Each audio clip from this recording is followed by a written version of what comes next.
Mic check. 1 2 1 2. In the place to be. If I get it to the right one.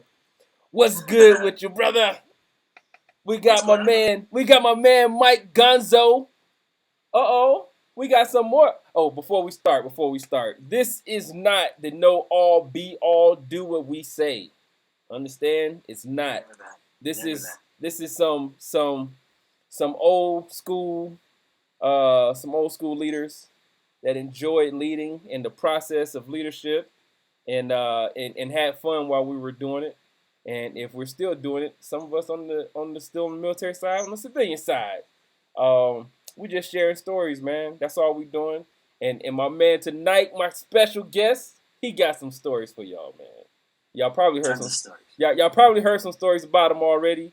But I'm not. I'm gonna see. I'm gonna see if you guys recognize some of the stories. If he bring up some. Uh, if if he highlights some of those stories in the Just process. just throw me some hints of whatever story you say, and I'll elaborate the rest. Hey, look, we got Damian Butler. You remember Butler checking Mm-hmm. in?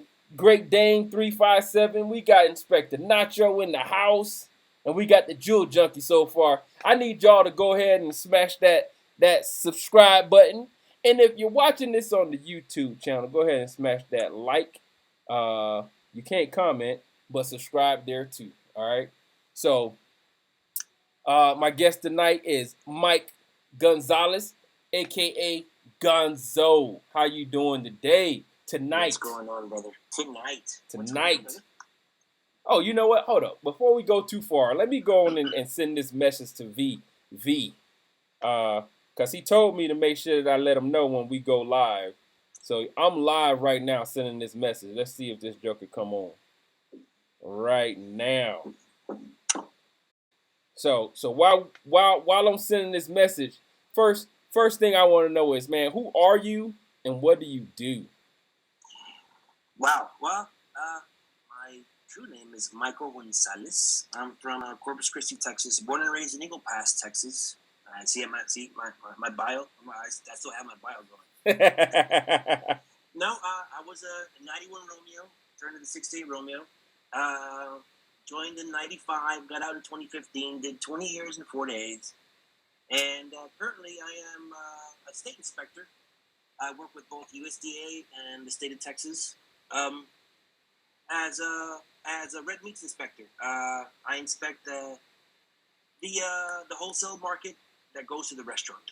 Okay. For whatever slaughterhouse or inspection plant that they have here locally before they ship it out. It's got to come through me. Just like any food inspection, it's either bad or it's 100% good, and it's as boring as it is at the commissary. Yeah. Hey, Mike. They don't know about that though. They don't do red meat inspections, man. Red meats, man. Red meats is where it's at. So what do you do? Do you do ante-mortem and post-mortem inspections? I can if I get sent to a slaughterhouse. Right now, what we're doing, we're working for the feds, USDA, but they don't have enough people, so they hire inspectors that work for the state. So the state hires them. So I get half of my paycheck from the state and half of my paycheck from the feds. Okay. So it's 50-50. So I'm doing their job because they don't have enough manpower. Okay. So they could come in. They come in like if you had inspectors coming in at the commissary and checking your paperwork and everything else. The feds come and check ours too. Oh. So it continues. Wow. These staff assisted visits.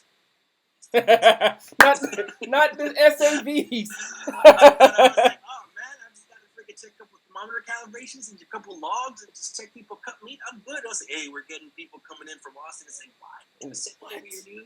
That's We haven't crazy. inspected your plant in 8 years. I'm like, what the hell? So there I am, sharpening everything, polishing, cutting my hair, cutting this freaking toupee off my face. Wow. Looking presentable.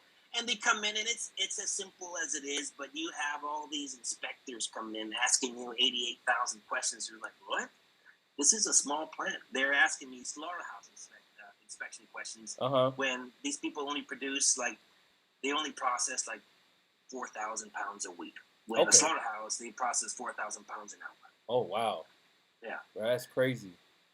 Man, so look, so we got let's see, Jay Banda is in the house. He's from Texas. Let's see. We got Stockton OG said he's here.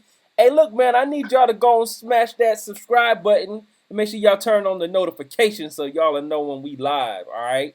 We got a bunch of food inspectors in the house. We got 68 food inspectors though, bro. They don't know about that 91 life yet. I don't like that. They don't know about the 91 food inspectors, man. They don't know. I came out the 248 into this 91 scenario of life, and I was like, ooh, what is this? All right. Difference. Look, so what are your ties to the military, bro? Well, I mean, family-wide, historically wide, I have about 23 relatives from World War One to now that have served. I was just one of them. My granddad did it. My granddad on my mom's side, they're both in the Army Air Corps before the Air Force was alive. No, you gotta say that again. What was the Air Force before? Army Air Corps. Shout out to the Air Force. Yeah, they were both corporals. Yeah. And but they had the Air Force little ribbons, you know, the little 2 bars with the little circle and the star. It was like, what's that? Yeah. What? Army? That's crazy. I got it now. But no, I mean, I needed to get out of town. I needed to get out of the group of people that I hung out with. I was born and raised in the bad side of town where there's nothing but bad things going. And, you know, no matter how good your parents are, you know, the people across the street will always have a little grass to it. Yeah. And that was me. I gave my parents a lot of gray hair. Yeah. And I knew I needed a swift kick in the ass. So I was like, let me just join the military. And I didn't want to hear, especially my dad. My dad was totally against everything. Anything military, anything guns. I don't even know why he lives in Texas. Yeah. He passed away now.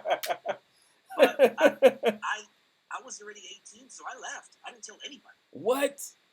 You just packed up and left? And I sent them an empty envelope with my address from Fort Leonard Wood, Missouri. And then inside the little lip, I had my phone, you know, my address and everything else. And then pretty much with a quick message, hey, I'm going to call you from a payphone. Accept the collect call. Right. And then they sent me letters like, what are you doing? They cussing me out through the letter. That was hilarious. Oh, wow.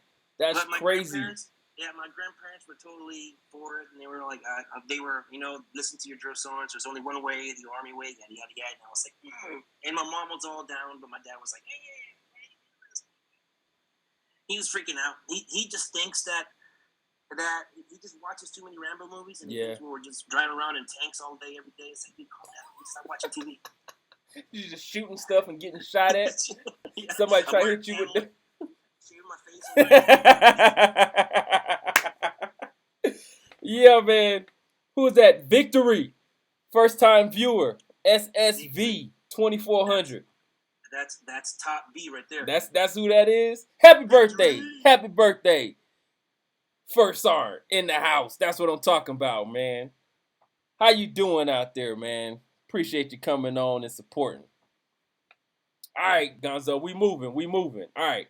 So that's pretty interesting. You know, I didn't know that, man. I did not know that. So with everything that, you know, you did leading into it, tell us some pros and cons about, you know, your ties to the military.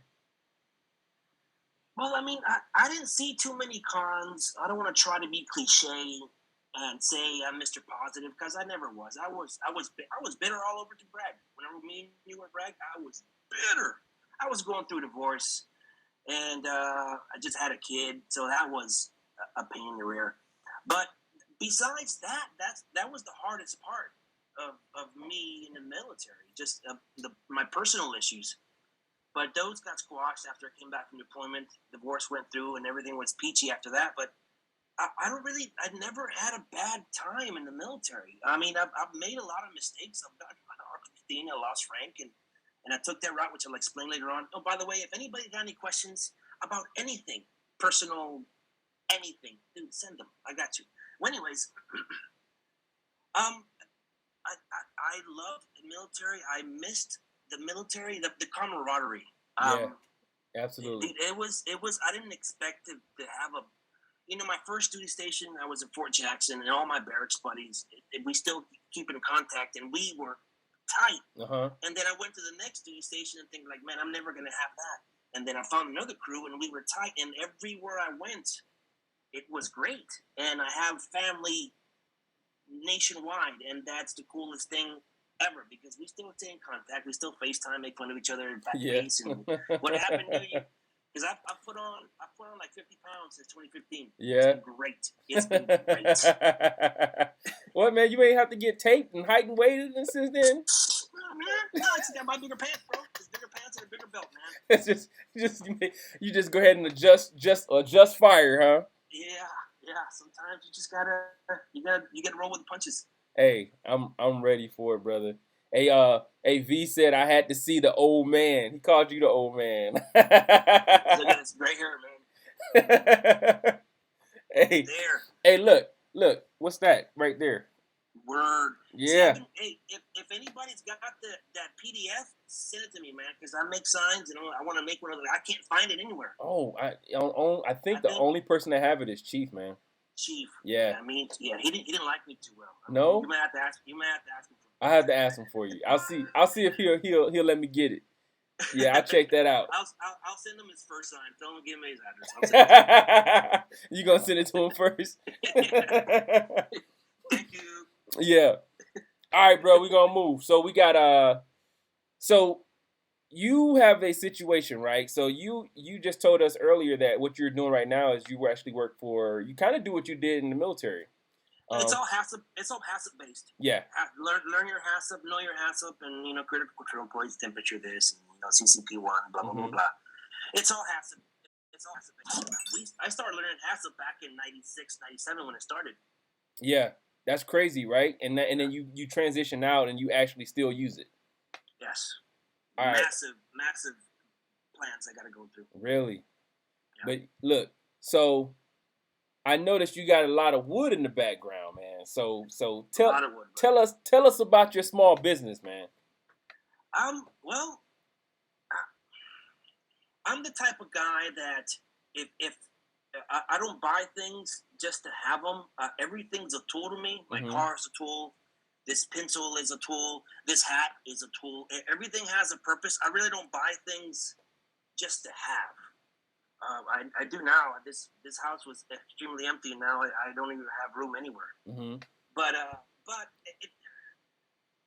was dating my current wife, and we were living in an apartment, and she wanted to buy a dining room table because the one she had was crappy. I didn't have one. I was single for 18,000 years. Yeah. So I told her, look, just buy me some tools, and I'll build you a table. I don't know what the hell I'm doing, but I wanted to learn. Yeah. And she bought me a little starter kit, and she gave it to me with a face like, dude, you're not even going to use these tools. We live in an apartment. We have a little patio there. But sure as crap, I went to Home Depot and bought 2 6x6 logs that weighed about 90 pounds each in my Jeep Compass. Yeah. Which is a tiny little ass car. The ends of the boards were coming from the back to the front window in the passenger side. I've seen that guy driving down the road. I've seen that guy. I was that guy with about 800 pounds of wood in the back of this Jeep Compass, man, and I offloaded it in my patio, which was about maybe 4 by 15. And I started building our dining room table. Yeah. And in about 2 weeks, I built it and I polished it up. And she was like, "Oh, you could do this." And then people started seeing, "Oh, you built this?" Like, "Yeah, you know me." "Yeah, I built it." I went a little caveman on them, and I was like, "Yeah, I built stuff." I didn't. Yeah, I built stuff, man. Yeah, whatever. Crack open a beer, start lying to each other, blah blah blah. My fish is bigger than yours, yada yada yada. "Oh, wait, you think you can build me this?" "Yeah." And in my head, it's like, dude, you don't know what you're doing. No, I didn't know. But I threw myself at it. They didn't know what they said. Have you ever worked with wood? It's like, no. I was like, good. Me neither. But whatever I build, you're going to like because you don't know what the hell you're doing either. Right. So I just started building stuff. And before I know it, I got a couple of degrees from YouTube University. Yeah, man. Everything is there. Everything I know, 90% of the tips and tidbits that I know I apply them to me, and I add my little twist to it, and add whatever creativity I have in there, and I make my own stuff out of there. But you need tools, and I only had a small amount of tools, so I had, of course, had to convince the wife, like, hey, can I have blah blah blah blah? Hey, what about the skill saw? Hey, look at this sander, and she started working with woodworking, and now it's like, hey, babe, check out the sander. Oh my God, get a bigger one. Yeah.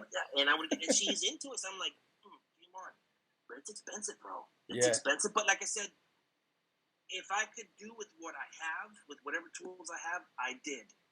But as I started doing bigger productions and people wanted 3 tables in one weekend, and I'm like, dude, I can't do with the skill saw. Right. So I have a table saw, and I have a belt. I have a belt drive. I have a miter saw. I have several routers. I have a CNC machine now. I have everything because I need to use it. But it took me forever to convince myself to spend the money on things that I don't need it. And then now I use it. I'm like, dude, I don't even use the skill saw. I don't even know where it's at.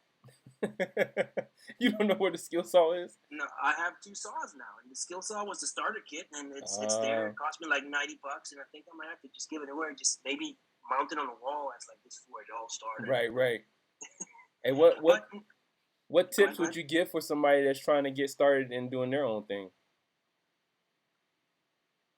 Learn your market, and by that I mean your demographics around you. Here, there's a lot of fishermen. I can't really build anything for them because it's all outdoor furniture, indoor furniture, whatever they need, signs or whatever. I could build anything what they ask me to because I have the skill now, sort of. I mean, I still have a long way to go, but I have a decent skill now that I could do pretty much anything. I could build you anything. Mm-hmm. But know your demographics and figure out where you're at, but you won't find out until you build stuff.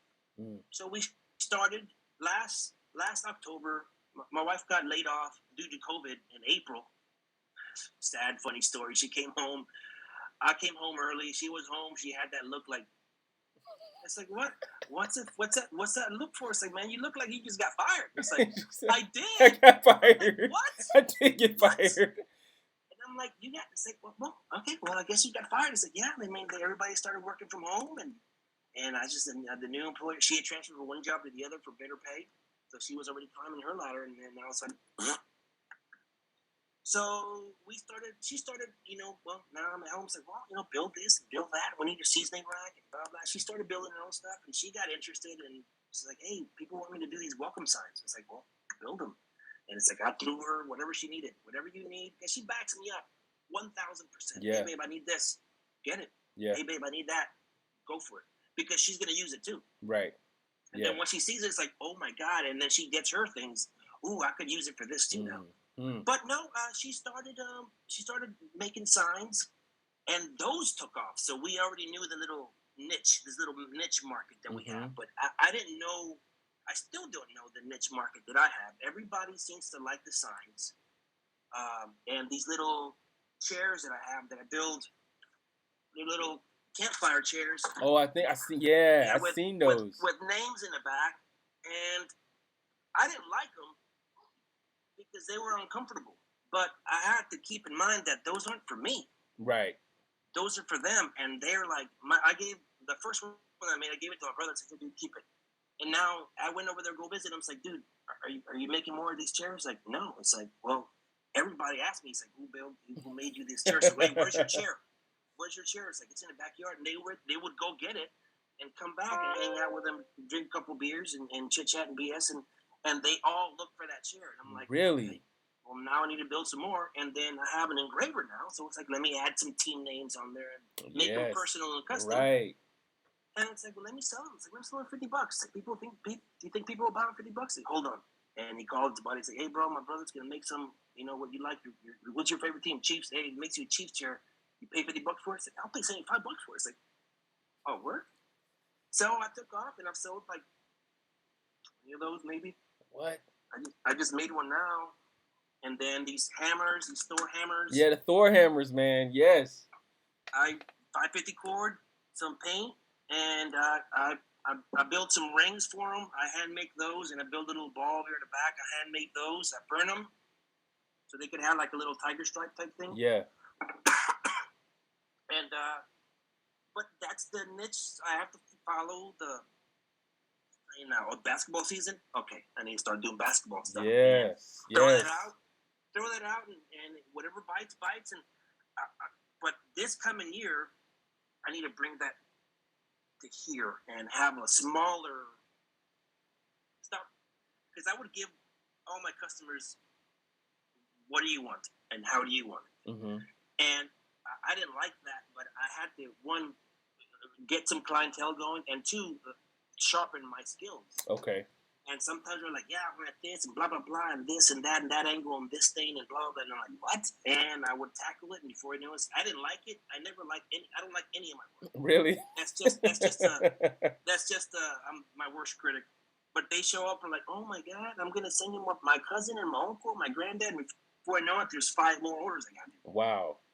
And then I send those 5 orders. Before I know it, there's 12 more orders from that particular item, and make me a Chiefs one and Vikings, and I just made an Astros chair right before I sat down with Really? them. But no, I stay busy. But you have to find your niche marketing. I'll give you a good example of how to market yourself. If any of y'all have written an award or an NCOER, and you have a little bit of truth here, but you have to make it a bigger truth. You have to bend some words. Sometimes you got to pull some words like, oh, I just found this log from a 100-year-old house, even though they just got it last week. Yeah. But I did get it from their house, and their house is 100 years old. So you got to get your NCR straight sometimes, man. You got to do it like you're writing an award. Add them bullets in there. This log is from a 100-year-old house. Yeah. It is, but they got it at Home Depot last week. Yeah. It's just scraps that they didn't use because they were building a wall, whatever. Hey, give me your scraps. I got it. This house was from 1977. Oh my God, it's a nice log. It's an old log. Yeah. Sometimes you got to play with your marketing. You got to put yourself out there. Yeah. And if you have the skill and the money to open up your own dustygarage.com, go that route. But we didn't want to take that route yet because we're trying to minimize the thing. So hopefully sometime in February we'll go that route. And if it takes off, I'm gonna have to quit my job and do this permanently. But right now it pays the bills. I make decent money. It pays for the light bill and more wood and more toys. Yeah.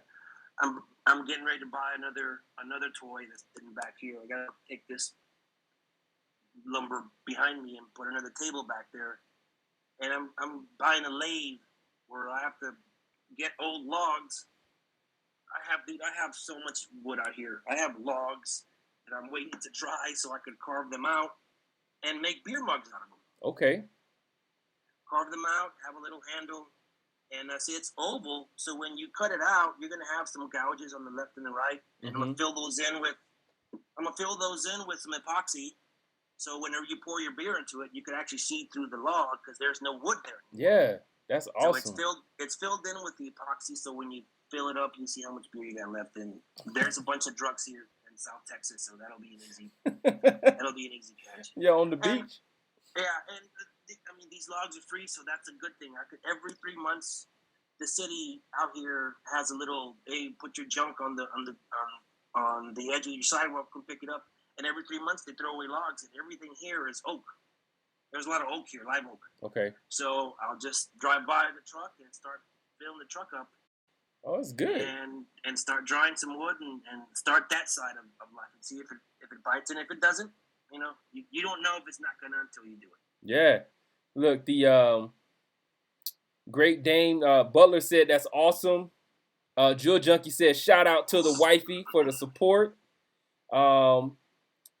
V said, do you have an LLC? And I hit that incorporated. Inspector Nacho said beer. And Jewel Junkie said, oh man, put us down for 2 of those beer mugs. No, I have my tax ID. I don't have an LLC yet. Because I worked out of my garage. So I don't have any employees. Right. There's nobody to sue me.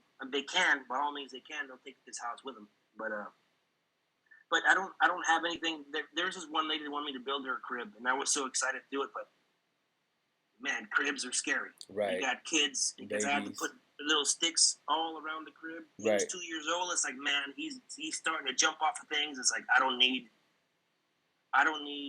any. I don't have any equity. I don't mean the house and a couple of cars. One little lawsuit will drain me, and I'll be starting back to square one with no house, and I might even sell the dogs. Not the dogs. Oh man, they gonna take the kids. Yeah, they heard me. They're out there looking at me right now. Oh man. Well, look, if you could change 3 things in the world, what would they be, man? Man, especially right now, everything's gonna be based as of right now. Like I said, I mean, it's hard to change things, and it's hard to have your wishful thinking. But I think right now, the major issue that we have right now is what you call tribalism. It's natural. Everybody does it. I'm a Cowboys fan. Go Cowboys! And then everybody else in the United States, boo Cowboys. That's your tribalism. I've been dealing with it since Danny White was a quarterback. Yeah. Too Tall Jones. But that's your tribalism. But this is friendly banter. Your team sucks. Now your team sucks. Well, my team has 5 rings and blah blah blah. That's your normal tribalism. Yeah. But this tribalism nowadays, that if you're not a Dallas Cowboys fan, I'm gonna defriend you, or if you're not a blah blah blah, you suck, and I think you're toxic, and this is the reason why America is like this, and yada yada yada. Right. It's gone bonkers, and it's only gonna get worse. It's gonna get worse until it falls apart, and then we'll have to rebuild again. And small-mindedness as well. I was one of them. I thought every Hispanic person in the U.S. was Mexican. No. Dude, Mexican, from South Texas, and they can speak Spanish, or Mexican and some of them can't speak Spanish. Mexican is.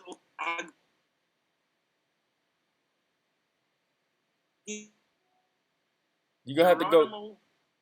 Go ahead. Go back. It froze up for a second. There you go. Well, when I joined, dude, I'm from South Texas, a little small town called Eagle Pass, right off the border, north of Laredo. It's all Mexican, and you had like maybe 10% was white, and out of that 10%, 30% of those white guys were trying to be Mexican. So it was, you had the white guys, and you had those type of people, and we still do. But we didn't have any black people here in town, so whenever I joined the military, I was like, holy shit, black people. Like, oh, I was that guy. And like in my head, my inner monologues, wow. And then I met this cat from Brooklyn, New York. His name is Geronimo Quinones. He was a Romeo too. I know Geronimo, man. That's my dude, yeah. I'm like, Geronimo Quinones, like, man, what part of Mexico are you from, bro? You thought he was Mexican too. Because Geronimo Quinones, like, wow, Quinones, that's a Mexican word. It's like, dude, I'm half black, half Puerto Rican. It's like, what? Yeah. And I'm like, oh, yeah, there's other Hispanic nations out there that I don't know. And it's like, oh, yeah, Puerto Rico. Menudo. I get it now. Yeah. It's like, but you're like, okay, you're half black. Okay, you're not. Because at the same time, I thought all the Puerto Ricans were like Menudo. Yeah. Like pretty brown hair, colored eyes. And all so it's like, wow, you're a darker Puerto Rican guy. It's like, what is going on? And I was learning.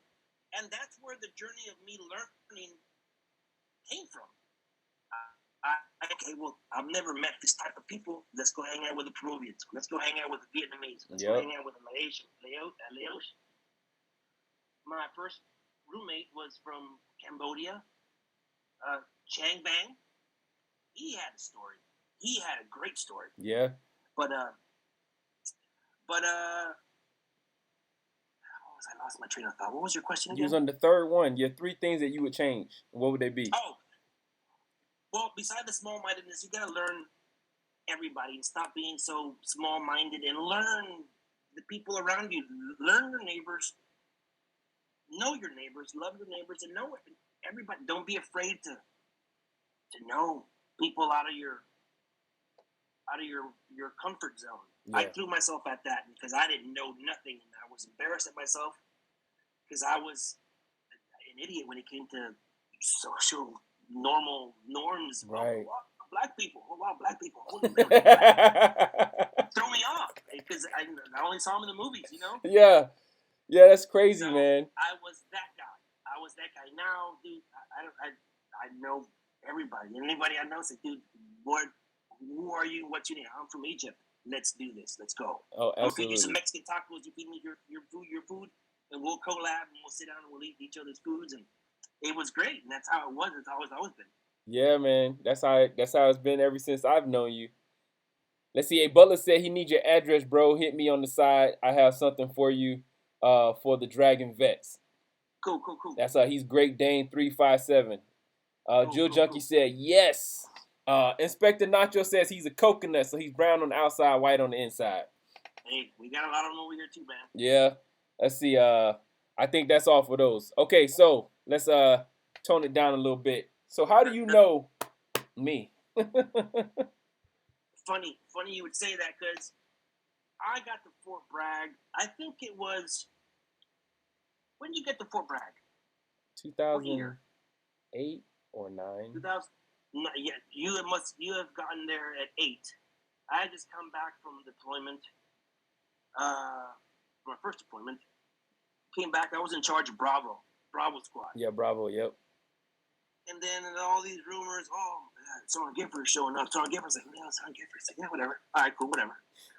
And then I get pulled aside. It's like, hey, Sergeant Gifford's gonna take over Bravo Squad. I'm like, what is this Sergeant Gifford? Yeah, like, I remember. And I hated you right off the cuff. Hey, look. It's like, this guy's just gonna walk up and just take my stuff. It's like, you can't do that. That's against the law. And yeah, it is what it is. I rolled with the punches, and you took over, and I think I took over Echo after that. So you took over Bravo, I took over Echo. Echo wasn't built yet, and that's how I met you. I met you at Fort Bragg. And then you ended up. Everything was still moving around. Yeah. And you ended up being my raider for about a year, and then we deployed again. Yep. And your SCRs, dude. On water, bro. Yeah, man. I was like, whoa! I did all that. The log from 100 years house. Look. Hey, you did walk on water. I remember when I first got there, man. I had you, I think JoJo, I think V for a while, because they collapsed down some of the teams because people was leaving, and we had old stuttering Okafor. And what was it? That day, and we were missing people for PT. I think Carol was the first sergeant at the time. Yeah. And I was like, yo, Gonzo, I need you to gather everybody up and meet me at the smoke pit, at the sand pit. You remember that? And we went over there to the sand pit, and I was like, all right, look. Because Hagedorn, I think his name was Hagedorn, right? Tall guy? Yeah, he said that it was either him or Okafor that said that they didn't wake him up because, why didn't he wake him up? Basically, he wasn't his parent or something like that. I'm like, your roommate, you're going to PT. Wake your roommate up, right? Yeah. And I was like, you know what? Let's just take this out over there. And then y'all fools started getting smoked with him, man. I'm like, what are you doing, guys? I was like, yeah, we messed up too. I'm going to get out here too. I'm like, no, man, this is supposed to be for the soldiers. I'm still that way. So this dude's crazy, man. If people are going down, I'm going with them. Yeah. It is what it is. It is what it is. But you know, the soldiers loved that, man, because it was like, one, they still saw you as their leader. And, you know, me, I was the new guy, and I wasn't trying to come in and be like that, but I was like, this fool said I'm not his parent. No. That sounds about right. That sounds about with Hag.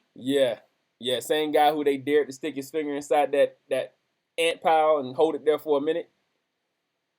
Yeah. Cigarette burning competitions on your forearms. Dude, that were happening. Yeah. Those are the soldiers. That's a lot of stories. Those are the soldiers that we had. I think somebody dared them to swim through one of those mesh pits. It's like, you better not go swim in that crap. Literally crap. Yeah. Don't Yes. do it. Do not do that, please. They were just one dare away. I dare you, bro. I dare you. Yeah. So look, tell them this. So you were there when we had Farrell, right? Yeah. Okay, so do you remember? I don't. It might not even been him, but remember when we had a soldier that his gear grew legs and walked away. Do you remember that? Hold on. Hold on. You're freezing. Oh, okay. Can you hear me now? His gear. His gear. It grew legs and walked away. And he was like, not my roommate. He would never do that. But his roommate was getting ready to leave. Maybe. Was Pharaoh's roommate? I can't remember if it was Pharaoh or not, but I remember that they was close to him. And we ended up finding out that the stuff was at the pawn shop. All of his TA-50 and stuff was at the pawn shop. Maybe. I do remember that. It's just crazy. Those are some crazy stories, bro. Look, Pharaoh's roommate was the one who got mad at him and peed in his bed. Peeing in boots? Yeah, man. I'm like, who does this? Who does this? You had your display boots in the barracks. Yeah. And people would just walk in and pee in your boot. And that was like my shiny pair, so I never messed with them. Yeah. And then I PCS'd, and I was like, well, I guess let me use these shiny boots and buy new ones, and that'll be my next display. And all of a sudden, it's like, why am I getting athlete's foot in one foot? Like, bad, man. Bad. Oh, my God. I took off the insole, and it was just gooey. And oh, my God. After that, it's like, I know it. And I started like in AKO.com. Hey, loser, did you pee on my boot? Somebody peed on my boot. My feet were dead, man. That was bad. That's bad. That's real bad. PFCs, man, can't trust them. No, you can't. So, since we on this topic, give us one of your most memorable experiences. Oh, man, I have so many, man. I'll give you one that I enjoyed because I thought it was funny, and it was like life-changing because I was scared, and it was weird, and I'll explain to you why, but I was stationed here at Corpus, left Germany, came to Corpus before I got to Bragg. Going home after summer's time, and here in Corpus we have this bridge called the Harbor Bridge. I went stereotypical Mexican, and I bought a 1970 Chevy C10. Nice, dropped. C10, wheels, okay. Wide fronts, narrow, wide backs, narrow. It was nice, cherry red. Yeah. Pretty. Big old 350 engine. Anyways, but the brakes, stereotypical Mexican, only one brake worked. And, I was in the process of building it up and keeping it forever. And, anyways, as I'm going over the bridge, I'm down here, and the other side of the bridge is down here. I can't see, obviously, the other side. It's a tall bridge. Uh-huh. Somebody on this side dropped an ice chest. There's a lot of fishermen out here. They have ice chests in the back of the trucks everywhere. Mm-hmm. It fell off, and it impeded traffic on this side, but I didn't see it over here. So I'm going over, and as I get over the bridge, traffic is at a dead stop. So I step on the brakes, but since only one brake worked, the rear right, my truck went. No. And then the Lincoln Navigator that's behind me smacked me. What? The truck, it's a 70 Chevy. It's a tank. Yeah. It looked like a boomerang. What? What saved me is that truck was so crappy that the seatbelt attached to the bottom, the floor was rusted. So as he hit me, the door frame hit me in the head, and it yanked me. And thank God that the seatbelt tore off because I was upside down under the dashboard of my truck. And I wake up and I look, and there's dust everywhere, and I feel my teeth broken, like you have sand in your mouth. Yeah. And I look up, and all I see was wires everywhere. Yeah. And in my head I said, man, I'm going to need to fix that. And then I get knocked out. Yeah. And then I wake up in the ambulance, and I have a C collar, and I get claustrophobic. I'm fighting with the freaking the paramedic, and I knock out again. I wake up, and there's the hospital chaplain reading me my last rites. And I'm repeating his words. I'm like, why are you here? And his face was so gentle. And I'm like, man, you're a good-looking Asian man. It's like, wow, you're very gentle. He's making me feel very comfortable. Yeah. I said, man, you're a good-looking freaking Bruce Lee Asian. Like, man, you are. And he was reading. It's like, repeat after me, blah, blah, blah. And I was like, yeah, yeah. And I got knocked out. And I woke up and he's there. And I knocked out. Anyways, I had amnesia for 3 days. What? 3 days. Are you now? This is you're military at this time. I was in the army, and oh I'm like, my hey, god! And I'm in the hospital, and my brother walks in, my mom walks in. It's like, do you recognize them? It's like, no, I don't know who they are. And my mom started crying. It's like, ma'am, I'm sorry that you're crying. I don't know who you are. I'm assuming you're my mother, and I'm sorry that I don't know you because you're my mother. It's like, but him, I know you from somewhere. It's like, me and you have had a lot of drinks together. It's like, yeah. Is your brother? Yeah. Yeah. We hang out, you and I, don't we? Said, yeah. And I didn't know anything. What year is this? I don't know. What month is it? I don't know. And then it's like, and then my NCIC walks in, and my OIC, and they're in uniform. And like, who are these guys? I was like, hey, what's that? How are you? Hey, how are you, Sanji? It's like, who's Sanji? Oh, you didn't even know your name? I didn't even know I was in the army, bro. What? Yeah. That's crazy. So I'm like, and the whole time I'm like, yeah, you're in the army. It's like, I'm in the army. It's like, why? Why did I join the army? It's like, why? And then in my head, it's like, man, is my life shitty? In my head, it's like, why would I take that route? I was like, who does that to me? It's like, oh my God, I must have a crappy life. Yeah. I didn't know nothing, dude. Second day shows up. I start remembering things, but I forget in like 20 seconds. And then I kept repeating myself. Hey, man. Hey, so what time is it, bro? Yeah, man, it's 3:15. Oh, cool, man. Hey, so is my dad going to show up? It's like, no, he's on his way. He's on his way from Eagle Pass. Okay. Hey, bro, what time is it, bro? Yeah, it's 3:15. Hey, is my dad going to show up? And I kept doing that forever. What? So the good, funny part of the story is my brother is like, I'm going to mess with this guy. Because they needed me to... The doctors and nurses told me to tell me stories to help me remember. Yeah. At that time, y'all gonna judge me so bad, but I don't even care because that's who I am. The Gonzo back in the day used to paint his toenails. Oh, you told me this. Yeah, I used to paint my toenails because that was an easy start, our conversation piece for the women. Oh, you paint your toenails? Like, yeah, and then that broke the ice, and here I am. Yeah. Yeah. Anyways. My little brother, it's like, hey, bro, before Dad gets here, I just wanted to remind you that you're gay. And I'm like, oh. My friends were all there. I'm looking at my friends, and I'm trying to picture. It's like, I don't even find you attractive. I don't find you attractive. And then I see the nurse come in. It's like, see, she's attractive. I would be attracted to her. And then in my head, I'm like, maybe the wreck cured me. Oh, yeah. And now I'm straight, and dude, my brain was going bonkers.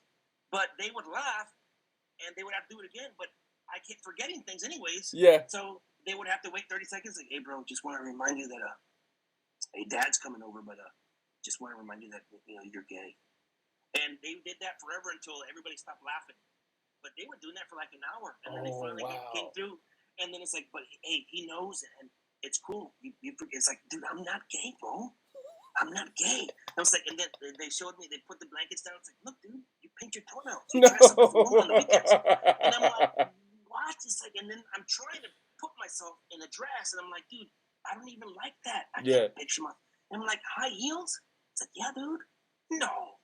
And then, of course, everybody started laughing. Of course, they did it forever.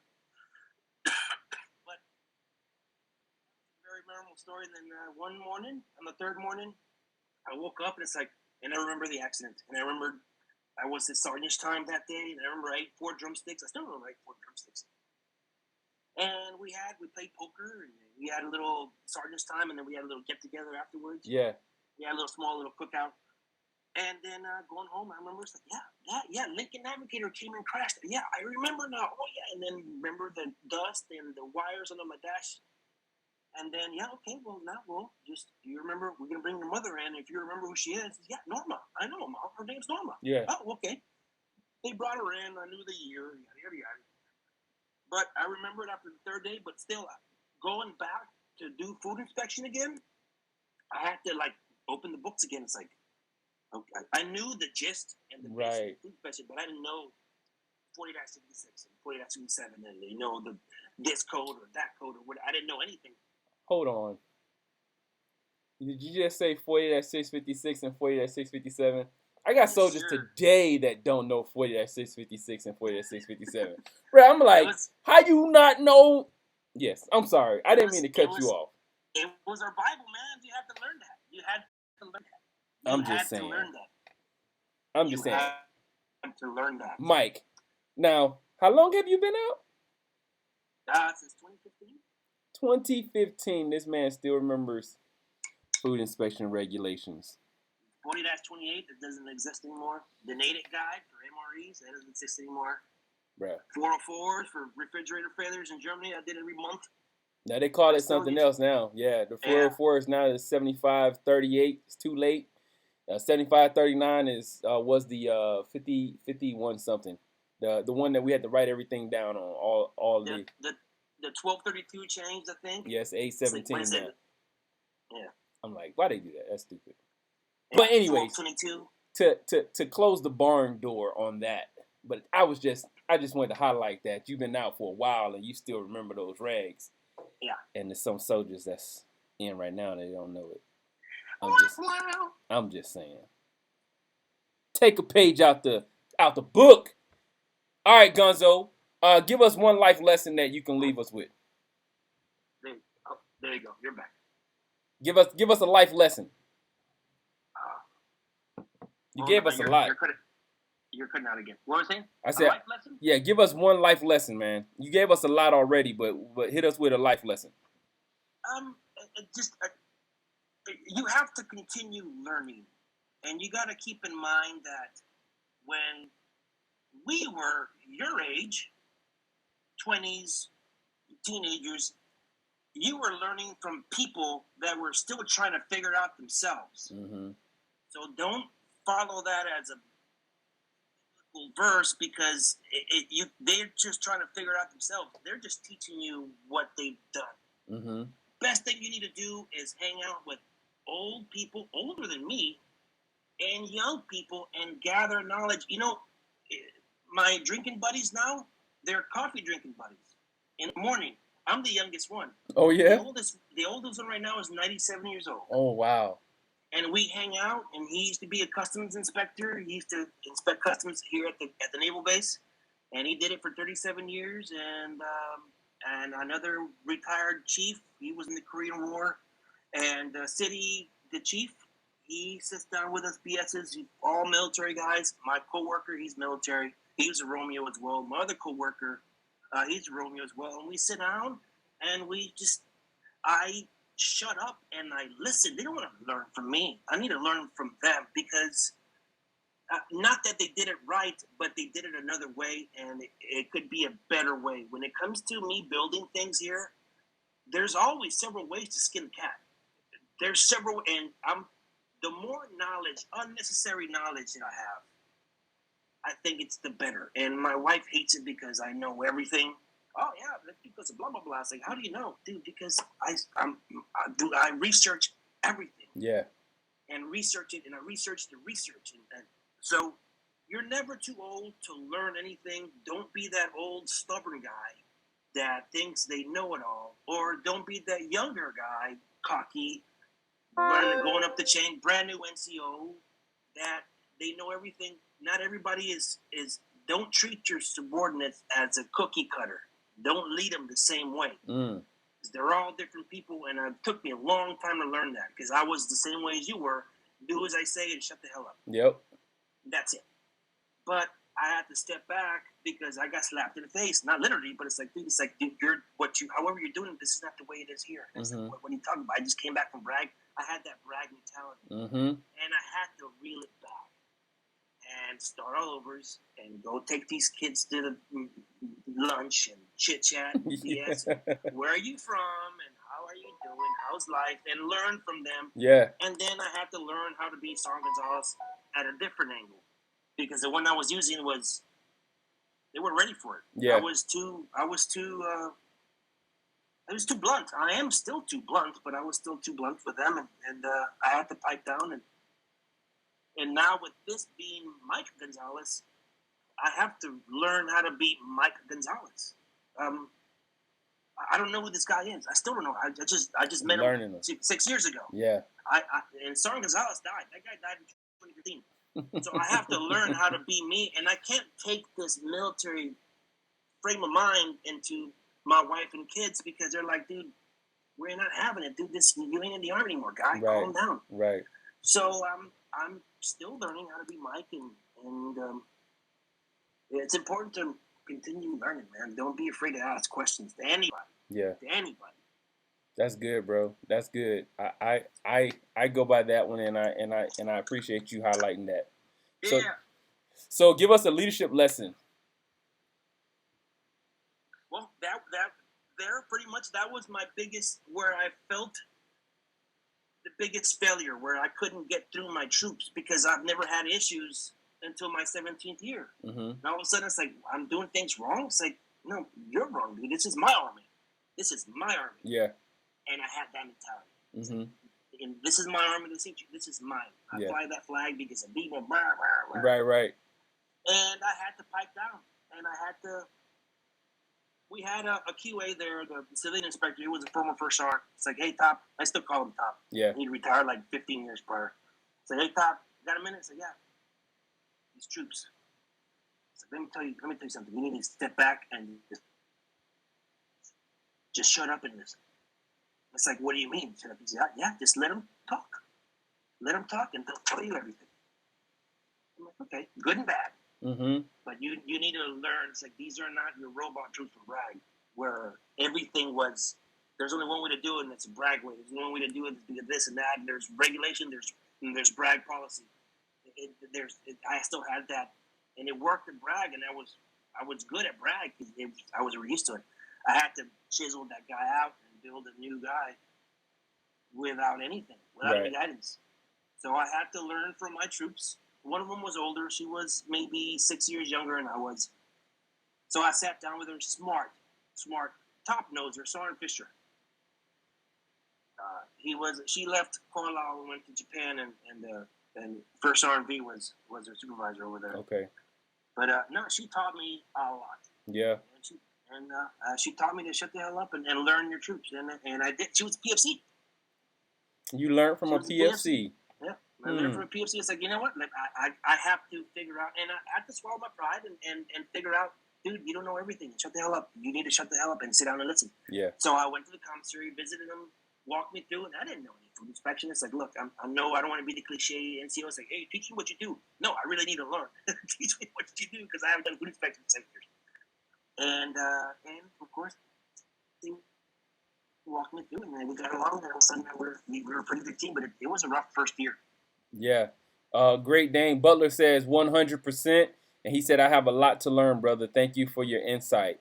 Warpath said, go PFCs. Whoop, whoop. Jill Junkie says, facts, indeed. Yeah. So I say that Okafor, Dr. Coleman taught me a lot.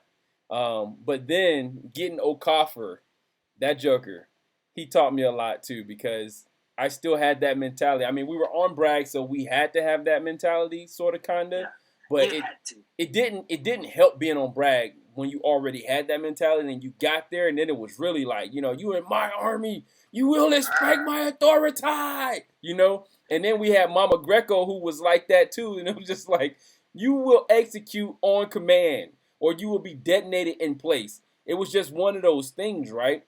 And so, do you remember when we were at the motor pool and you came and got me and told me Okafor to tell me the story about the girl that jumped on the hood of his car? I think it was you and JoJo. Hey, what happened? You remember what happened? He was dating, I think, Top used to have this this Toyota Elantra, Old beater upper, the 248 car. We called it the Red Rocket. It Yeah, I remember that. It stayed with you, and you cut off again. Oh, there you go. Can you hear me? And yeah, okay. And it became the barracks car. So any single person in the barracks, they had the car as long as somebody maintained insurance and everything else, and it passed the vehicle inspection and so on and so forth. Right. It was a great car. It was a great car. Well, anyways, I don't know if he was driving that car or not, but he was dating this crazy chick. Yeah. That he got in trouble for. Well, anyways, I think he lost his virginity to her. Probably. He was a big guy. Yeah. He had a bad stutter, so I can imagine he didn't really get much attention from anybody. Right. Well, anyways, Mama Greco told him, hey, this chick, she's out. Don't want to see you with her. Don't blah, blah, blah. She started pressing charges on him for this or that and the other. So he did listen, but this chick didn't. So she came back to the barracks, and then, of course, I was like, dude, what are you doing with this chick? It's like, dude, just get her out of here. Just get her out of here, because once people start, I could cover for you, but once too many eyes, I got to do, hey, Sergeant G's got to do what Sergeant G's got to do. Yep. So anyway, this chick, he's trying to get away from her, so he got in his car and he bounced in this chick's hood. She jumps on the hood. Your typical videos from World Star. You know, she jumped on the hood. Like, dude, this is like, what am I gonna do? It's like I'm already starting to freaking do. You know, how am I gonna minimize this so this guy doesn't get in bigger trouble than he is, because he's already in trouble for one, because she's already in there. Yeah. But she came. But Mama Greco wasn't hearing that. She ain't gonna hear that. I don't care what you should stay in your room, bro. She's gonna tell you every excuse that you should have done and you didn't do, and here we are, bro. Drama. But I think after I left, it had finally faded. But holy moly! No, bro. Me and JoJo had to go to court with him because she was saying that she was pregnant, but she wasn't. No, the judge was asking her. The judge asked her, "Okay, do you have a any proof from the doctors or anything?" She was like, "I do." She was like, "Can you provide it?" And she was like, "No." I was like, dude, you got to show the judge. You got to show the judge. I mean, we're here to make sure that he does his job. If you are, but if you're not, you got to stop harassing this kid, because that's the thing. You know, he was African, and that's big for them, right? Not just for them, but in his culture, he's like, I want to take care of my kids. So, yeah, that's crazy. And we got Inspector Nacho said, any stories of First Sergeant V? And First Sergeant said, Mitsubishi Mirage, the Red Rocket. I sold it for 2 cases of beer. No, hey, Gonzo, you remember? Hey, when we were so when my wife was deployed, you would call. Shout out to my mom and my auntie, and the Jewel Junkie, where they add style to your smile, $5 at a time. But yo, when my wife was deployed, my mom and my auntie came up and watched the kids, and they was like, "Go do something." And I was like, "What am I go do?" And I was like, "Oh, Gonzo, he invited me over to the house." So I get over to the house. It's you, it's V, it's you got Goot, everybody's there. And you remember, it was after Mama Greco had left, and it was Rap and Run. Rap and Run was there, and he showed up, and Goot was like, "Hey, First Sergeant, you dyed your hair?" And he looked at him. Did I lose you? No. I think I just... Are y'all still there? Can y'all still hear me? Hello. I think we just got cut off. What about the level 20 combatives? That's not Gonzo, man. What are you talking about, the level 20? I hear you, SSV. But y'all don't see Gonzo, do you? Let me see if I can get him back on to finish it out. There you go. Hey, Gonzo, you there? You back? Yeah. I don't know, man. What happened? I don't know, bro. It just died out. They didn't want us to tell that story. The Russians are listening. Can you see me? No, I can't see you, but I can hear you. Look. So look, Goot was like, "First Sergeant, you dyed your hair," and he looked at him with that killer stare. He was like, No, I colored it. Well, speaking of Sergeant B, first Sergeant B, he put me to the side. It's like, why'd you invite him, man? Yeah. Why'd you invite him? Why'd you say, dude? I've known him since '98. Yeah. I'm like, I don't care, man. You don't bring your boss over. He lived next door. He lived next door. Like literally, I could see his apartment from my front door. I'm like, why'd you bring him? It's like nobody wants to hang out with the first sergeant. It's like, dude, he's one of my boys. I've known him. It's like, I don't care, bro. You don't do that. It's like, why you gotta ruin it for us, man? Wait, and he just kept riding me. He's like, why you gotta ruin it for? Why you give me that guy? I'm just leaving. I'm leaving. I ain't gonna be hanging out with first sergeant. Look, he would always. Go ahead. I know. I remember when V came in and said that too. I was like, he's in and he's out. What's up? Why you leave so fast? Oh, he had somewhere to go. And to respect the Nacho, I can't tell you any stories about Top B because I might incriminate him. Yeah, look. Me and First Sergeant Rob, we had a lot of fun and we did a lot of fun stuff. Let's just say that he's still in. I don't want to put him out there, but me and Sergeant B, we were great buddies. We still are. But we had a lot of fun, him and I. He was. I think I got in there, and he was my. I'll give you a good story about me. It's not so bad. I got to Fort Bragg. Sort of kind of married. I wasn't all the way married, but I wasn't all the way divorced. But I was trying to step in with a good foot. Mm. So we had a safety briefing, and I was like, "Hey, anybody need a DD? Get a hold of me. I'm in room 333. Blah blah blah blah blah." And he came up to my room and said, "Hey, Sarge, hey, you want to give us a ride?" He was one of my troops. He was Specialist B back in the day. But anyways, we ended up going to watch some boxing match. He was fighting. We went to the All-American, little bar on Long Street. Yeah. Anyways, we're watching this match. We're sitting in front, and Sergeant V, he's got a little beer on a solo cup. And he had an old junky phone. I don't know what type of phone it was crappy. Well, anyway, he's on his phone. He's holding the phone, and he loses control of it, and it lands straight into his beer. Oh. And that was the first day, the first weekend I'd got to Fort Bragg, and it was down on 11 after that. Yeah, man. There's a lot of stories. It's around the campfire stuff, man. Yeah, Fort Bragg is a lot of fun. You either like it or you don't. And Top V and I, we love Fort Bragg. Yeah, I love Fort Bragg too. The people that we hung out with, we didn't do anything stupid. Like I said, we always had a cab. We had one cab driver. Yeah. Older woman, and she had a caravan, a Dodge Caravan. So all us and like 9 other people were in there, and we would throw her so much money that night. And we would call her personal cell phone and say, "Hey, you working tonight?" I said, "Yeah, Donna. Come pick us up." He said, yep. Donna. Donna. Yep. Come pick us up at the barracks at 9:30. We're going to go to this bar. From there, we're going to go to this club. And from there, we're going to go this. And from there, and we would take her and we would buy her breakfast at the end of the night at Waffle House at 2 or 3 o'clock in the morning. And she'd drink. She'd take us back. Dude, I think every weekend she made a couple $100 off of just us. Wow. Tips, and before we left, we all gave her 20 to take care of her because she took care of us. Yeah. She was. I'm not working, but I'll go pick you up. And dude, she probably made about $300 off of us on the weekends, easy. Just driving us around. It's like, hey, well, I'm here. I'm gonna go drive around, and then we'd give her a call. Hey, we're going to so and so bar. Okay, cool. She picks up. We jump in.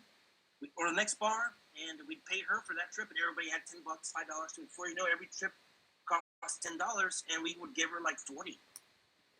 Look, Top said, too much fun. Forgot about that. And he said, Donna. He said, Fat Bottom Girls was her song. She was like 400 pounds. Yes, and we always sang it. Y'all sing the song? We're in the band. We would sing. We would turn it up. We'd all start singing whatever song it was. We were already 8, 9 beers into us. We were feeling a little happy. Yeah. And, we're getting redeployed, so we had like 6 months to party. So it's like, hey, most of us were first time deployers, so we all thought we were gonna die and stuff. Yeah.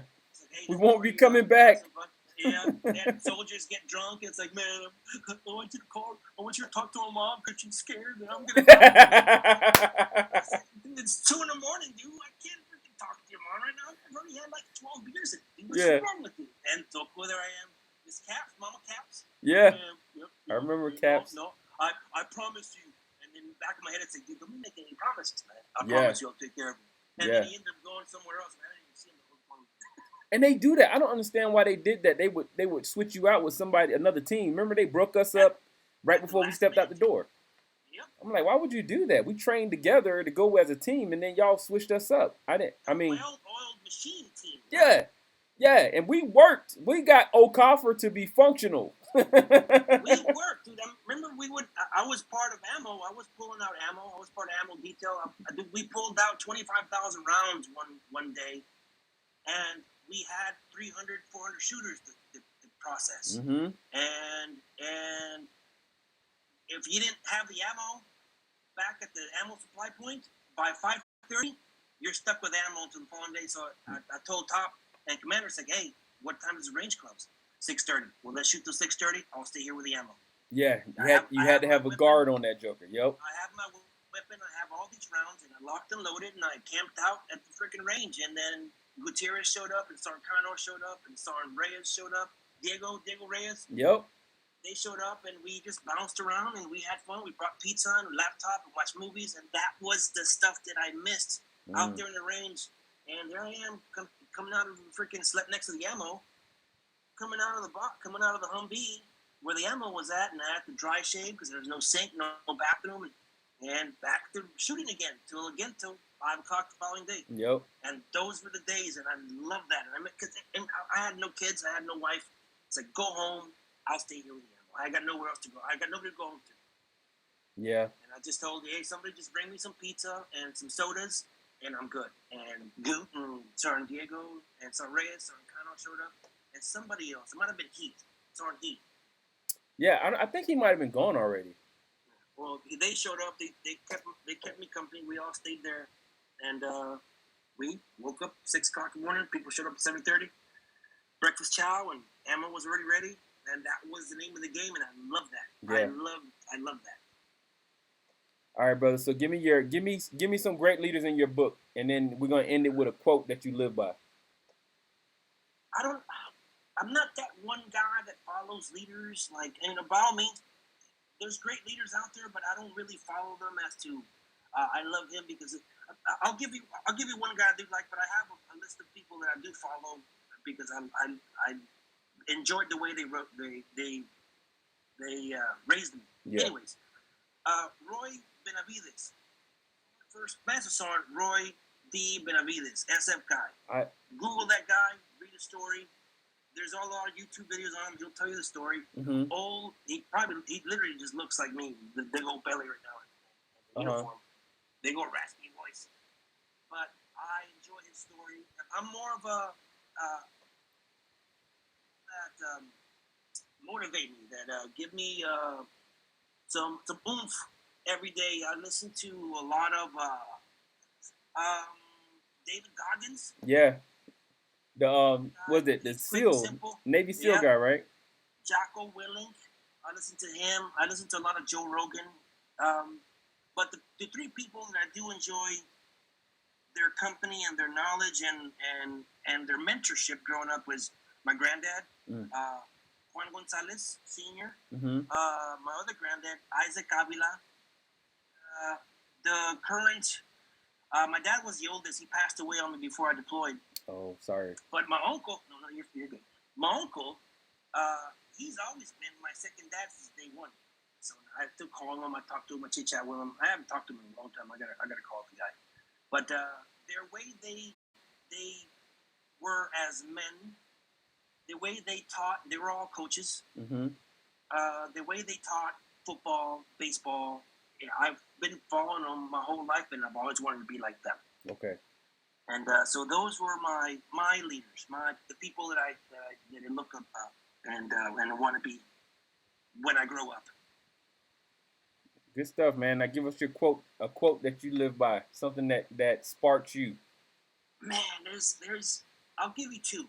Give you two. You've heard the one that I always use, and I use it till this day, and I really follow it. Is slow is smooth, but smooth is fast. Mm-hmm. Don't rush. Take it easy. Learn everything. Don't get flustered. Slow is smooth, but smooth is fast. And this one, it doesn't really pertain. It's a battle type of expression, but it's you can use it with everything. But it's easier to be a warrior in a garden than a gardener in a war. Mm. Be ready with anything and everything, physically, mentally, financially, mind, body, soul. Be ready for anything because, dude, we were fighting for toilet paper last year. You know what I mean? Yeah. It got nuts. It got nuts. Toilet paper. Yeah. Wow. I have a bandsaw here, dude. I literally cut paper towel rolls. Yeah. Cut them in half, and I was using them as toilet paper, man. I was like, man, and I finally found some toilet paper rolls in the gas station. I paid $2 each. I think I bought like 9, and after that, it finally let loose. But it got crazy, and you gotta be prepared. And if you're not prepared, hurricanes out here in this area. If you don't have a generator, if you don't have plywood to cover your windows, you're way behind. Once it hits the Gulf, the plywood's gone. Mm-hmm. So I have a lot of wood, so I'm good at that. I have a generator. All I need is gas. So that's an easy thing. But you have to be prepared for anything and everything, man. Yeah. The Great Dane Butler says did the same thing going to Afghanistan about them switching up. Ridiculous. Train as you fight went out the window. Jewel Junkie said great quotes, and Butler says he loved it. All right, brother. So we come to the end of the officials. Anything that you would like to leave with the people? You know, we didn't get into when the story about you when you was going selection and Sergeant Bitterman. Sergeant First Class Bitterman. I could stay here. I could stay here all day. However long you want to stay here, bro, I can stay here and talk to you all day. I just gotta go to the fridge and get a couple beers, and I'll get the chit chat, bro. I can be out here all day. Obviously, I have diarrhea in the mouth. You won't shut me up. Look, V. First R said, "Love you, Gonzo. Stay safe, brother." Hey, love you, bro. But yeah, you got what you got for us, man? Tell us something. How can we get to the site? How can we order or see what you got? Man, lead us on up out of here. Right now, currently, I'm on Facebook. It's on Dusty Garage Woodworks and More. Or you could find me under me. I'm Mike the Gonzo. It's Mike Gonzalez, but there's so many Mike Gonzalez on Facebook. I had to put Mike the Gonzo, Degonzo. Mike the Gonzo on there. But Dusty Garage Woodworks and More. I could do anything. Shipping, it's bonkers. I've shipped a couple of packages. I just shipped a chair to Virginia right now, a 50-pound chair, a 24-pound chair to Virginia, and hopefully it gets there. Yeah. But right now, it's my packages that usually get there in 2-3 days are taking about 2 weeks. Oh, wow. But after January, I'm revamping things. Yeah. If you're not ordering for me in October for Christmas, you're not going to get it. Yeah. There's probably maybe 30 more orders that I got to do that I won't be able to finish. And then next week, I'll be in Laredo. I go TDY too. So I got to cover a plant over there in Laredo all week till the 24th. Wow. So yeah. TDY. Civilian food inspectors still work odd hours too. That's crazy. Food's got to get inspected, man. That's true. Yeah. Absolutely. Butler said he love you, brother. Hey, love you, man. All right, bro. So I'm going to post some of the stuff that I've seen. Like I do want my Thor hammer. I gotta see if what we can send, because I was trying to get you to make a couple of these plaques. When you get that stuff up and running, we can get those type of things done. But yeah, give me some ideas. I haven't done any plaques. Yeah. But give me some ideas. I'll send it to you. I won't even charge you because I don't know what I'm doing. Yeah. But it'll be made out of wood and some epoxy resin. Yeah. Black with the lettering, and I'll figure something out. If they like it, if you like it, if you don't, well, I'll change this, change that. Dude, I'm Semper Gumby, bro. Semper Gumby. Yes. Stay flexible. Yes. I was thinking the wood coin rack. I made one. I made one for some former MP. Yeah. Current cop that he had his old collection. I haven't posted yet because it was a Christmas gift. But you'll see my Christmases. I've done since October with Christmas, I've Yeah. probably done maybe 40, 50 projects. Okay. But I can't post them because they're Christmas gifts. Oh, got it. Yeah, into afterwards. So because they're custom, they have their names on there, their last name and everything else. So it's like I can't post them until they open their gifts, and from there you'll see this year's, and then next year I'm gonna revamp things. So expect some changes. I'm gonna do less but better. Okay. Mastering a few. Yeah, well, have more time to do more stuff that sells. Yeah. Look, First Arm said, "Meet me in Chicago for Giffords retirement." Hey, I'm gonna have to sell a couple more chairs and meet you there. Hey, come on out, man. Hey, look, whoever can make it, I appreciate it. I look forward to seeing you guys. I don't even know what it's gonna be, but yeah, I'm pretty sure Jelly Jewel Junkie is gonna make sure that something happens. So I'll make some stuff for you. Bring them with me, bro. I'll pick up Baby Duck, Sergeant Heath. Yeah, bring that Joker on up, man. Him and his limping butt. He had a stroke, so he's a little limp now. Yeah, it's Baby okay. Duck's a limper. It's okay, but man. I'll bring him. You should see him. He looks like a hippie. That guy went straight up. Lieutenant Dan. Really? I FaceTime with him once in a while. I say, "Dude, your beard. What is?" He went hippie. Oh wow. He retired. He's enjoying life. But yeah, I'm like, holy moly, what's up with you? He looks like a man now because he's a baby face. Yeah, he was forever. The baby duck. That's what we call him, Baby Duck. Well, first Sergeant V calls him Baby Duck. Yeah. Look, Warpath says he's trying to get that Chicago Wolf hammer from you. So look, Warpath, I need you to go. I got the it's on the slides, man. It's like the first one under the shout outs. That's it. Dusty Garage Woodworks. Yeah. And go then on there. Yeah, go on there and send me a message and a picture. Okay. And it's the you gonna take it to the game? The hockey. So the Chicago Wolves are the local hockey team. They're D League. So they got the Black Hawks, I think it is. I don't remember. But their pro is the Black Hawks, and then their baby league is the Wolves, and we've been going to their games, so he's gonna go there and take it and represent. Yeah, the hammerhead is 8 inches wide, and the hammer handle from top to bottom is 14 inches tall. Look, I seen them jokers. I seen most of the ones that you posted, and they look really, really nice. Like I want one for these guys, even though they suck this year. Too easy, bro. I'll send it to you however, bro. Just let me know. I got you. All right, Whoops. Let's go, Wolves. Too easy. Heck yeah. All right, brother. Hey, thank you so much for coming out, spending some time with your boy. Look, Gonzo has just been. I mean, if you guys didn't hear from the other guests, that this Gonzo is legit, man. And whenever, if you get a chance, man, I gotta have you back because we just gotta have a moment when you just share stories. Because y'all, look, the soldiers think that I got stories. Gonzo got stories, man. I have a lot of fun stories, crazy stories, and it involves your first sergeant, a lot of them, which I'll keep those until he retires. But I've had a lot of fun in my life. Everywhere I go, I make sure you gotta do it smart. You just can't do out there do stupid crap. Right.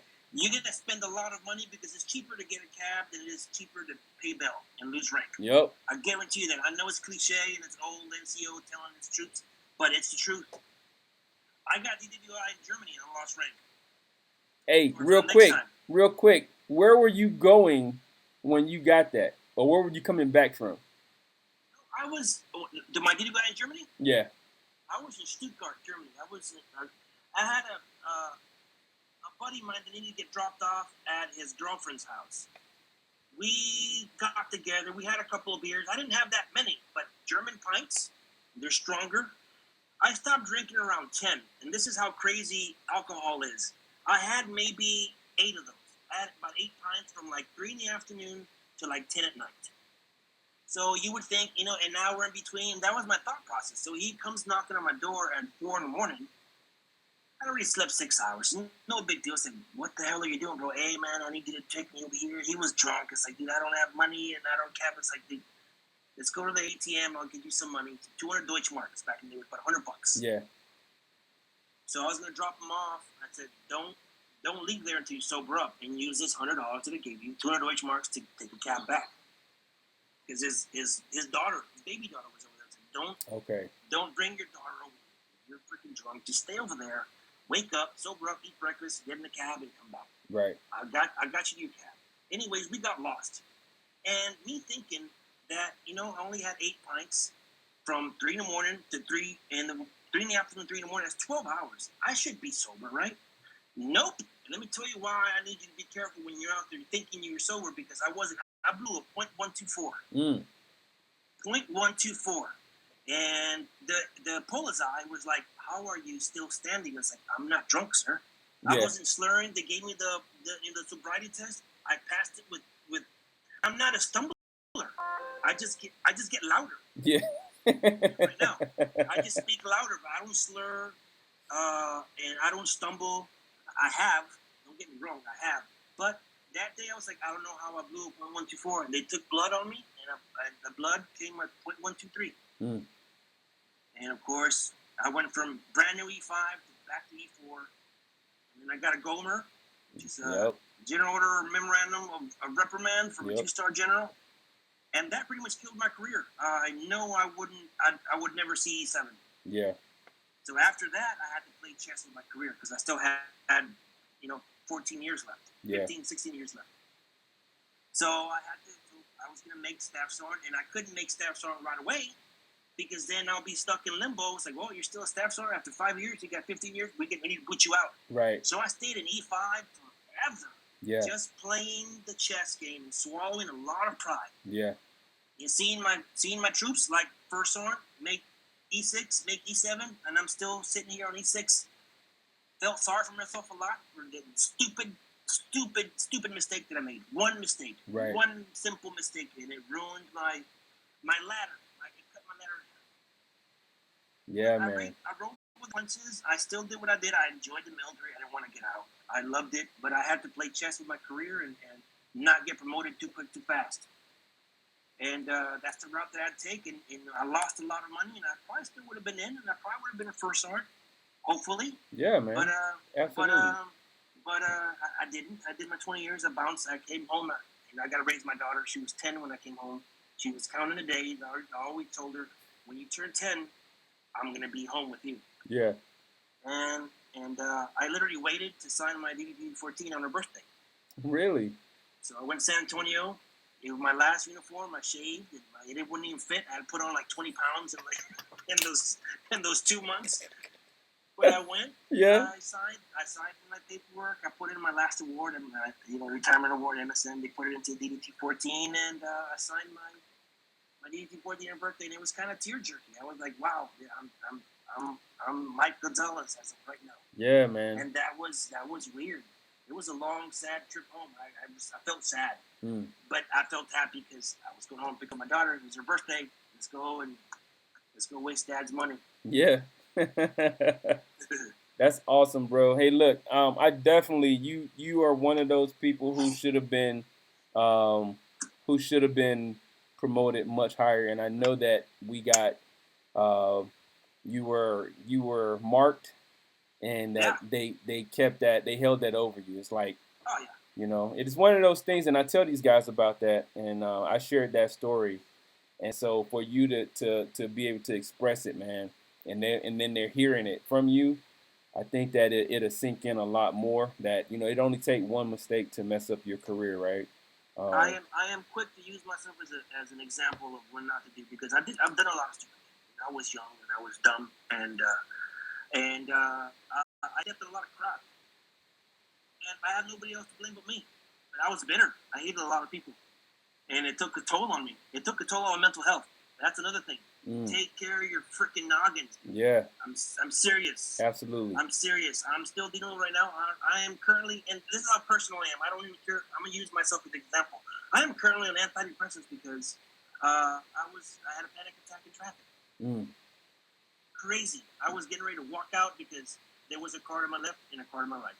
And this is in July. This July. And I'm like, what? Why I can't get stuck in traffic? Wow, it started feeling like it was closed in? I felt closed in. Oh, wow. And then a week later, they put me on some antidepressants. I don't know what they're called, but dude, they're great. They have saved a lot of heartache, a lot of headache, a lot of panic attacks that in bed. My wife sees me, I wouldn't get up, couldn't breathe, 3 o'clock in the morning, pacing around back and forth outside, freaking out, and she couldn't help me. She didn't know what to do. Right. And I didn't. She couldn't help me. Even if she tried to soothe me, there's nothing to fix me. And I even tried marijuana. That didn't work. That spiked my anxiety. So you would think I could, I can't get out and enjoy some. Nope. I can't even freaking smoke weed because my brain is like, nope, nope. And I tried it once, and no more. Wow. Bro. But I am currently on medication, and I feel 1,000% better. And I encourage everybody that if you have an inkling of something's going on, dude, go talk to somebody. Yeah. I did. I've been talking to a counselor since 2017. Since my 17th year, since 2014. Oh, so before you got out. Yeah, I had to learn because I was coming back to raise my daughter. I can't come home broken. Right. And see her see me with issues. Yeah. And I had to go talk to somebody. I felt something. I couldn't fix it myself. Sunshine, vitamin D, exercise, nothing was curing it. I was running 6-7 miles, would get off, come home, get on my bike, and bike 7, 10, 12 miles the same day. Come back, start the fire, and cook out. And hang out, drink some beers, and then come at night. It would hit me at night, which is odd. And I was like, dude, sack up, guy. Sack up. Yeah. What is wrong with you? And I played hardball with myself, and I finally it hit me back in July, and I've been on meds since July, and it's been great. Yeah. And I wish I had those 10 years ago, 15 years ago. Well, I'm glad that you did, bro, because it's a lot of us that's fighting that battle, and like you said, the key thing that I caught was you didn't even realize. You thought that you could do these other things and fix it yourself, and sometimes you just need to break down and get that help, right? So yeah, and when you go, don't break down that wall. Yeah, open up, go all the way, or don't even bother. Right, exactly. You gotta open up because they will crack you open, and they need to fix you. But if you give them half truth, they're only gonna fix half truth. Right, exactly. Don't take your representative. You go. Yeah. Sure. GT2 ST. They said, I feel that, Gonzo. Got your 20 though. Love you, bro. I don't know who GT2 ST is. 2nd Street. I don't know. I'm trying to figure it out. My brain my brain be having me trying to figure out people license plates, what they trying to tell me. Oh, you calling me something? Are you saying something to me? Oh, really? Pull the car over. But anyways, and Freckles 38G says hearts. Smitty, laugh out loud. That doesn't help. Yeah, there's a lot of Smitties. Is this Dwayne Smith? Let's see. Shay Smith. Shay Smith. You remember Shay? Pretty boy Shay from Philly. Yeah, Philly. Shay. Oh, Shay. What's going on, Shay? Thanks for coming out, man. He was a very attractive black man. Look, he be having that LL. He be yeah. Like, oh man, smooth face, man. Like Shay. This guy, he screams Philly, man. Yeah, he did. I think he beat me in my fantasy league, man. No, you got to get off, man. I think you put me out I'm out the tournament right now, so. But seriously though, hey Gonzo, man, I really appreciate you coming out and talking with us, and you will be back because, like I said, there's some stories that we ain't gonna go off of no list. We're gonna just chat under the fire and You know me, man. I got no hair on my tongue, man. I would tell you anything you want to hear, bro. Yeah, and then we'll get Shay on here, and maybe we'll do a big one with First Sergeant V and some of the other Dragon vets. Have a reunion, bro, on here. For sure. So, hey, have a good night. Tell the wife we said thanks for allowing you to come out and spend some time with your old battles. Yes, sir. Look, I love you, bro. Dragon vets forever. Yes, sir. All day, every day. And we are signing out. Thanks, brother. Later.